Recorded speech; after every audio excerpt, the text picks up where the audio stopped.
श्रीगणेशाय नमः। हरिः ॐ मां ससरशिरेखा पुरुखः सशराक्षः सहस्रपात शभूमिगुं सर्पतस्पृतवात्यतिष्ठदशाङ्गुलं मा पुरुख एवेदगुं सर्पं यदभूतं यक्ष भावयं मा उतामृततवस्ये सानो जदन्नेनातिरोहति एतावानस्य महिमातो ज्यायाश्च पुरुखः पादस्य वृषवा भूतानि त्रिपादस्यामृतं दिवि त्रिपादोर्धव उदयितपुरुखः पादस्येहा भवत पुनः ततो विकमं व्यकरामसशासनां न शने अभि ततोऽपिराड जायत विराज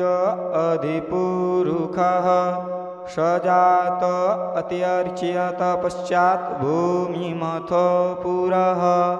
तस्मादग्न्या सर्पहुतः संभृतं पृखदाज्यं मा पशुंस्ताश्चकरे पायभया नारण्या ग्रामयाश्च जय तस्मादग्न्या सर्पहुतरिचः सामानि जगनीरे छन्दागुंसि जगनीरे तस्माद्यजस्तस्मादजायत तस्मादशवा अजायन्त जे केचोभयादतः गावः जगनीरे तस्माज्जाता अजावयः तं जज्ञं भरहि किं प्रौक्षन् पुरुखं जातमग्रतः तेन देवा अयजन्त साध्या ऋषयश्च जे यत्पुरुखं यददुः कतिधा व्यकल्पयन् मुखं किमस्यासीत् किं बाहुः किमुरुपादा उच्यते ब्राह्मणस्य मुखमांसीद्बाहुराजन्यः कृतः ऊरु तदस्य यद्वैश्यः पदव्यां गुंशूद्रो अजायत चन्द्रमा मनसो जातचक्षुः सूर्यो अजायत श्रोत्राद्वायुश्च प्राणश्च मुखादग्निरजायत नाभ्या आसीदन्तरिक्षगुं शीषणो द्यौः समवर्तत पदव्यां भूमिर्दिशः श्रोत्रा तथा लोकान् अकल्पयन् यत्पुरुषेण हविका देवा जिज्ञमतन्वतपसन्तो स्यासीदाच्यं ग्रीखमिदमः शरद्भिः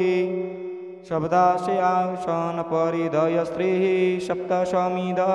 कृताः देवा यदग्न्यन्तन्वाना अवदनं पुरुखं पशुं जगनेन जज्ञमयजन्त देवास्तानि धर्माणि प्रथमान्यासन्न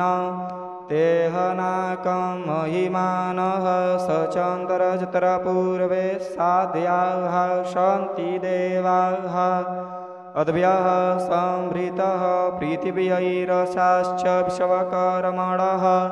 समावर्ततागरे तस्य तुष्टा विदधद्रूपमिति तन्मर्त्यस्य देवत्वमाजानमगरे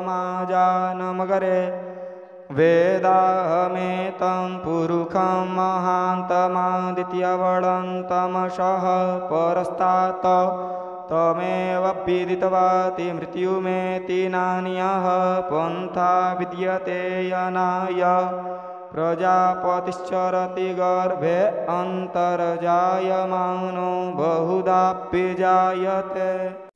तस्य योनिं परिपश्यन्ति धीरास्तस्मिन् हतस्तुर्भुवनानि विश्वा जो देवेभ्य आतपति जो देवानां पुरोहितः पूर्वजो देवेभ्यो जातो नमो रुचाय ब्राह्मये रुचं ब्रह्मान् जनयन्तो देवा अग्रे तद्ब्रुवन् जस्त्वैवं ब्राह्मणो विद्या तस्य देवा असन्वसे श्रीश्च ते लक्ष्मीश्च पत्न्या वहोरात्रे पार्श्वे नक्षत्राणि रूपमस्मिनौ व्याप्तं शृणन्निकाडा मुम इकाड षट्पलोकम इकाड